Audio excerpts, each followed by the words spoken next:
हाँ हेलो बच्चों, ये हमारी फोर्थ वीडियो है। ठीक है, इस चैप्टर की स्ट्रेट लाइन की फोर्थ वीडियो। थर्ड वीडियो में हमने कुछ क्वेश्चन किए तो उससे हमें आइडिया लग गया कि क्वेश्चन कैसे बनेंगे। अब जो थर्ड एक्सरसाइज के क्वेश्चन है वो क्वेश्चन करने के लिए तुम्हें थोड़ी सी थ्योरी और पता होनी चाहिए। ठीक है, जो पहले वाली थ्योरी प्लस थोड़ी सी और, तो उसके बाद ही तुम थर्ड एक्सरसाइज के क्वेश्चन लगा पाओगे। तो ये थोड़ी थोड़ी करके पढ़ लेते हैं थ्योरी। तो इसमें सबसे पहली जो फॉर्म है वो नॉर्मल फॉर्म है। स्ट्रेट लाइन की हम काफी फॉर्म पढ़ चुके हैं, 3-4 फॉर्म पढ़ चुके हैं, बट अब एक फॉर्म और बची है नॉर्मल फॉर्म, फिर उसके बाद जनरल फॉर्म होगी। ये 2 फॉर्म बची है। तो नॉर्मल फॉर्म हम पढ़ लेते हैं कि इसमें हमें क्या क्या दिया हुआ है।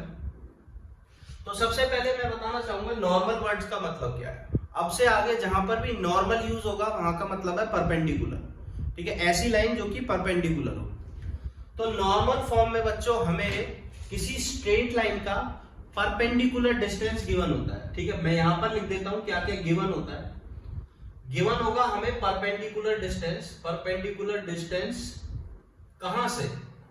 ओरिजिन से, from origin. Perpendicular distance of a straight line from origin. ठीक है, तो ओरिजिन हमारा ये रहा और इस लाइन का परपेंडिकुलर डिस्टेंस ये बनेगा। ठीक है, ये लाइन इसके परपेंडिकुलर है, तो वो हमें गिवन होगा। लेट उसको मान लेते हैं P, वो हमें P गिवन है। और हमें एंगल गिवन होगा ओमेगा। ठीक है, omega angle that P makes with the positive direction of x-axis, makes with positive direction of x-axis, यानी कि ये वाला एंगल हमें गिवन होगा ओमेगा। अब तुम एक बात ध्यान रखना बच्चों, इसमें जो मैंने लिखा है omega angle that P makes with the positive direction of x-axis, यहां से अब इसको tan ओमेगा लेके इस लाइन का स्लोप मत बता देना। इस लाइन का स्लोप ये वाले एंगल से निकलेगा, ये वाले एंगल से tan थीटा होगा, जो कि लाइन बना रही है ना कि परपेंडिकुलर बना रहा है। ठीक है, तो हमें ये वाला एंगल नहीं गिवन है, सिर्फ हमें ये वाला एंगल गिवन है और परपेंडिकुलर डिस्टेंस गिवन है। ठीक है, तो जैसा कि हमें इंटरसेप्ट फॉर्म, अगर तुम लोग बच्चों तुमको ध्यान है उसमें हमने करी थी कि अगर हमें 2 इंटरसेप्ट दे रखे हो लाइन के, तो हम फट से लाइन की इक्वेशन निकाल सकते हैं। ये इंटरसेप्ट अगर A और ये B गिवन है तो हमारी इक्वेशन आती है, यहां लिख देता हूं मैं, x/a plus y/b is equals to 1। ठीक है, तो ये इक्वेशन आती है हमारी x/a plus y/b is equals to 1, intercept form. But हमें यहाँ इंटरसेप्ट गिवन नहीं है, हमें सिर्फ ये डिस्टेंस गिवन है P और ये एंगल गिवन है ओमेगा। जैसे कि मान के चलो P गिवन है हमें 5 और ओमेगा गिवन है 30 डिग्री। ठीक है, ये A और B हमें गिवन नहीं है, तो हमें कैसे निकालेंगे? तो हम ट्रिग्नोमेट्री से निकालेंगे। देखो इस ट्राइंगल में ट्रिग्नोमेट्री लगाओ। इस ट्राइंगल में ये O, ये पॉइंट मान लेते हैं A, ये पॉइंट मान लेते हैं B। तो AOB इस ट्राइंगल में, ट्राइंगल AOB में हम अगर क्या निकाले, कॉस ओमेगा निकाले। कॉस ओमेगा, कॉस ओमेगा क्या होगा? Adjacent side divided by hypotenuse. Adjacent side क्या है हमारी? P/A, तो वो हो जाएगा P/A, तो वो आ जाएगा हमारा कॉस ओमेगा। तो A की वैल्यू हम यहां से P/cos ओमेगा निकाल सकते हैं। ठीक है, तो अगर तुम नंबर्स की फॉर्म में देखना चाहो तो हमारा यहां से cos 30 डिग्री आ जाएगा 5/a, तो A आ जाएगा हमारा 5/cos 30। cos 30 की वैल्यू कितनी होती है? √3/2, तो यहां से हो जाएगा ये 10/√3। ठीक है, अब ऐसे ही हम B निकाल सकते हैं। अगर ये एंगल ओमेगा है तो हमें पता है ये एंगल 90 माइनस ओमेगा होगा और ये वाला एंगल होगा ओमेगा, है ना, क्योंकि ये 90 है, तीनों का सम 180 होगा। अगर ये वाला एंगल बच्चों 90 माइनस ओमेगा होगा तो ये वाला अपने आप ओमेगा हो जाएगा। तो यहां से बच्चों तुम साफ साफ देख सकते हो कि मैं इसमें, अब मुझे B और P के बीच में रिलेशन निकालना है, तो मैं साइन ओमेगा ले लेता हूं। साइन ओमेगा, साइन ओमेगा हो जाएगा परपेंडिकुलर अपॉन हाइपोटेन्यूज।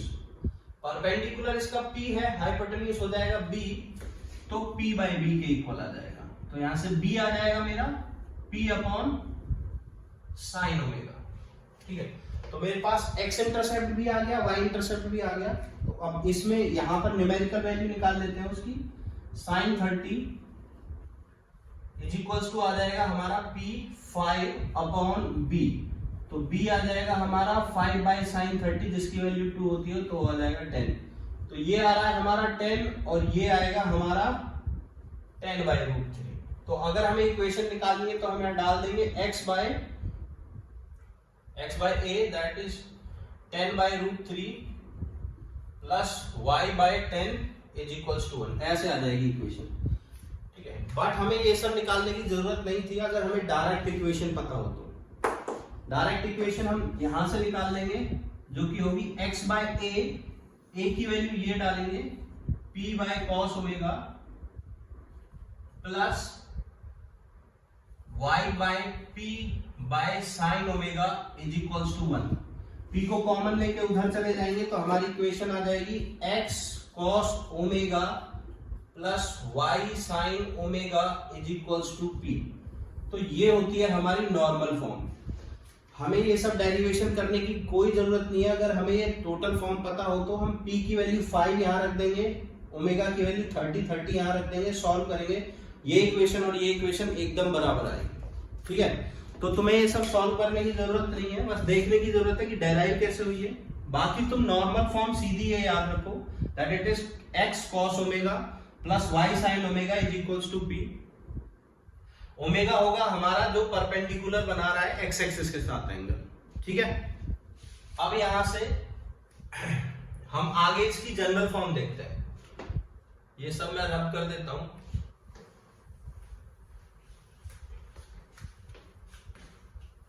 एक स्ट्रेट लाइन की जनरल फॉर्म का मतलब क्या है?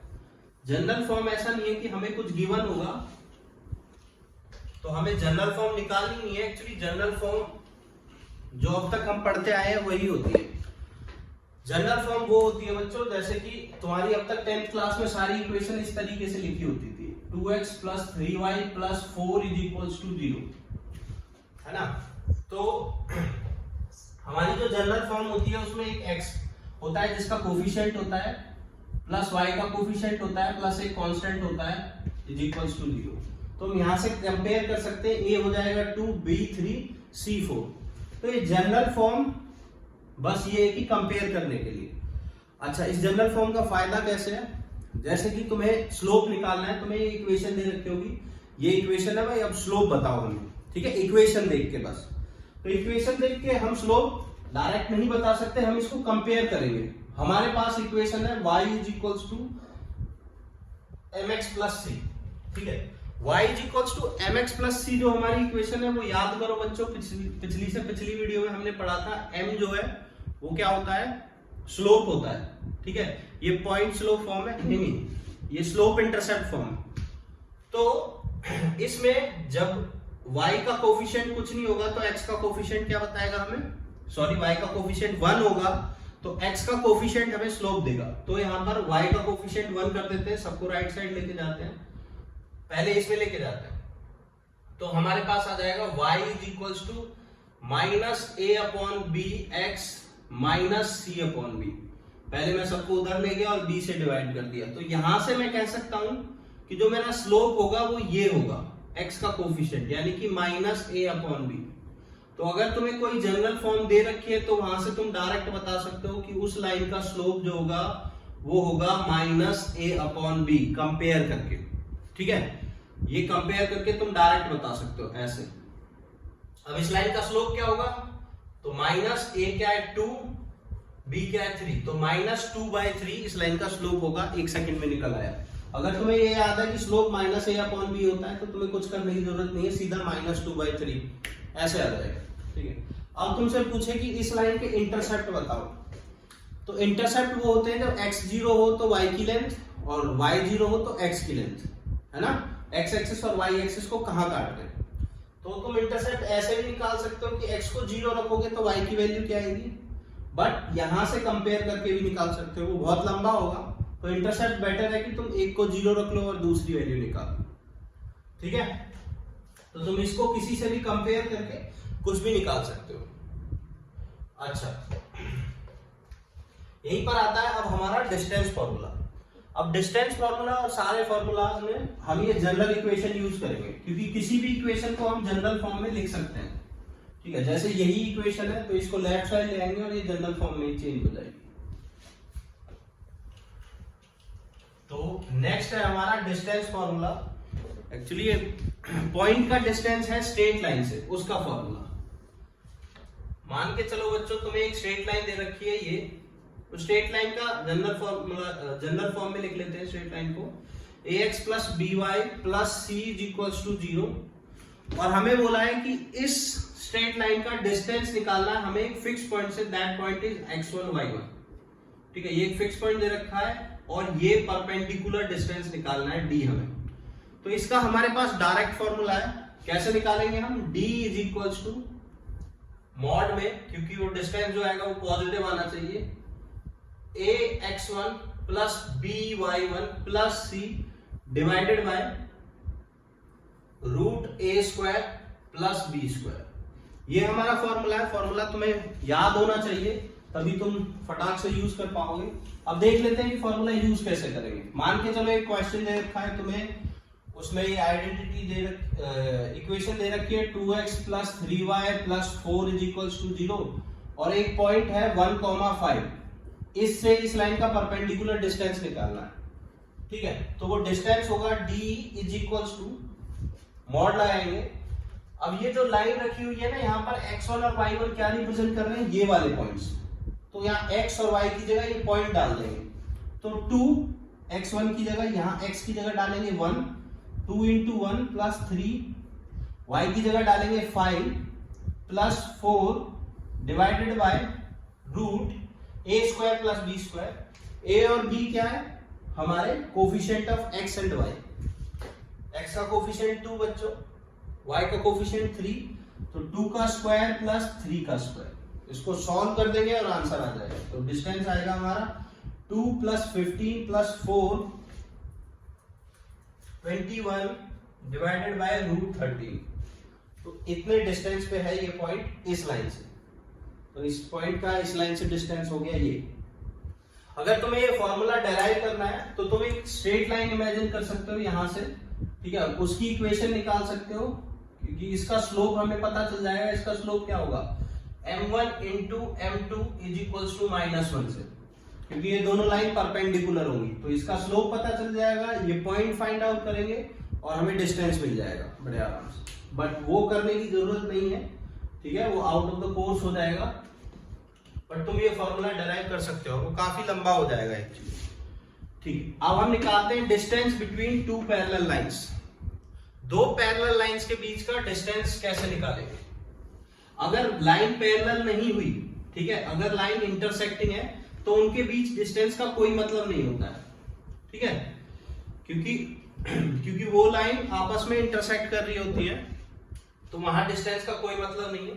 तो सिर्फ पैरेलल लाइंस के बीच में डिस्टेंस निकाला जा सकता है, और वो शॉर्टेस्ट डिस्टेंस की बात हो रही है। शॉर्टेस्ट डिस्टेंस मतलब कि ये डिस्टेंस जो कि दोनों पे परपेंडिकुलर होगा। ठीक है, तो पहले दो इक्वेशन मान लेते हैं। ये इक्वेशन हो जाएगी ax plus by plus c1 is equals to 0। दूसरी इक्वेशन हो जाएगी ax plus by plus c2 is equals to 0। अब देखो बच्चों, मैंने इन दोनों ही लाइन की इक्वेशन में a और b को सेम लिया है, क्योंकि जो पैरेलल लाइंस होती हैं उनका स्लोप सेम होता है, तो उनके लिए a और b की वैल्यू भी सेम होगी। ठीक है, या a और b की वैल्यू सेम होगी या फिर रेशियो में होगी सेम।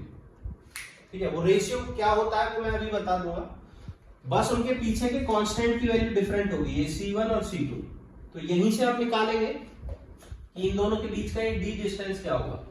तो जो d डिस्टेंस होगा वो होगा c1 minus c2 divided by root a square plus b square का मॉड ले रहे हैं तो कोई फर्क नहीं पड़ता तुम c1 में से c2 को माइनस कर रहे हो या c2 में से c1 को, क्योंकि वो कुछ भी आए मॉड उसको प्लस कर देगा। मॉड बच्चों हम किसी नेगेटिव को पॉजिटिव करने के लिए यूज करते हैं, ठीक है, ताकि फाइनल रिजल्ट पॉजिटिव आए। अब देखो हम एक एग्जांपल ले लेते हैं जहां पर तुम्हें क्लियर हो जाएगा कि ये रेशियो का क्या मतलब था। फॉर एग्जांपल दो पैरेलल लाइन लेता हूं मैं, अगर मैं दो पैरेलल लाइन नहीं है वो और फिर तुम ये फॉर्मूला लगा रहे हो तो वो 0 आएगा, देख लेना खुद ही, ठीक है। और वरना फिर वो गलत होगा, तुम कंफ्यूज हो जाओगे ए बी कौन सा ले, ठीक है। जैसे कि दो पैरेलल लाइन ले लेता हूं पहले मैं, एक लाइन 2x + 3y + 6 = 0 और दूसरी ऐसी लाइन ले लेता हूं जिसका ए बी सेम नहीं है, तो वो हो जाएगा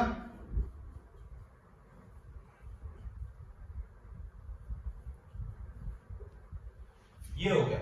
तो तुम यहां से देख सकते हो कि इन दोनों की ए बी सेम नहीं है बट ये पैरेलल हैं। क्यों? दोनों का स्लोप निकाल के देखो, इसका स्लोप होगा -a/b दैट इज -2/3। इसका स्लोप जब तुम निकालोगे तो वो आएगा -6/9, काटोगे तो वो 3 2 जा 3 3 जा -2/3 के इक्वल आएगा। तो ये दोनों स्लोप इक्वल आएंगे। तो अब तुम कह सकते हो कि वो रेशियो में हो सकते हैं। देखो 2/6 और 3/9 का जो रेशियो आएगा वो सेम आएगा, ठीक है। तो ऐसे ही ऐसे केस में क्या करेंगे, ए और बी हम 6 लेंगे या 6 और 9 लेंगे या फिर 2 और 3 लेंगे। तो ऐसे केस में हम पहले रेशियो को बराबर करेंगे और उसके बाद ही लेंगे। तो या तो तुम इस इक्वेशन को 3 से डिवाइड कर लो, ठीक है, तो रेशियो बराबर हो जाएंगे, या फिर इस ऊपर वाली इक्वेशन को 3 से मल्टीप्लाई कर लो, बेटर होगा मल्टीप्लाई कर लो तो होल नेचुरल नंबर्स में आएंगे सर। इस इक्वेशन को अगर मैं 3 से मल्टीप्लाई करूं होल इक्वेशन, तो ये बन जाएगी 6x + 9y + 18 = 0।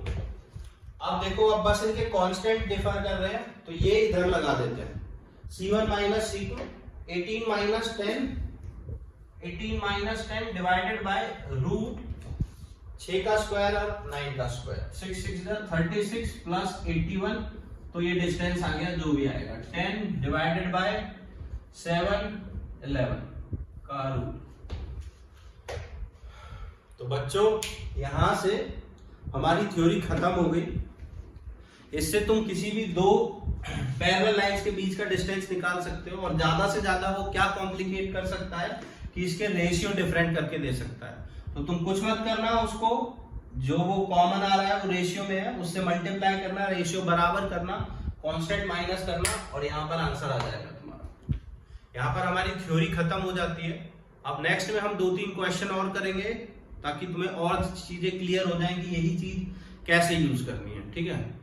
और उसके बाद मिसलेनियस के कुछ क्वेश्चन करेंगे ताकि चैप्टर और क्लियर हो जाए बच्चों तुम्हें, ठीक है। चलो बाय बाय बच्चों।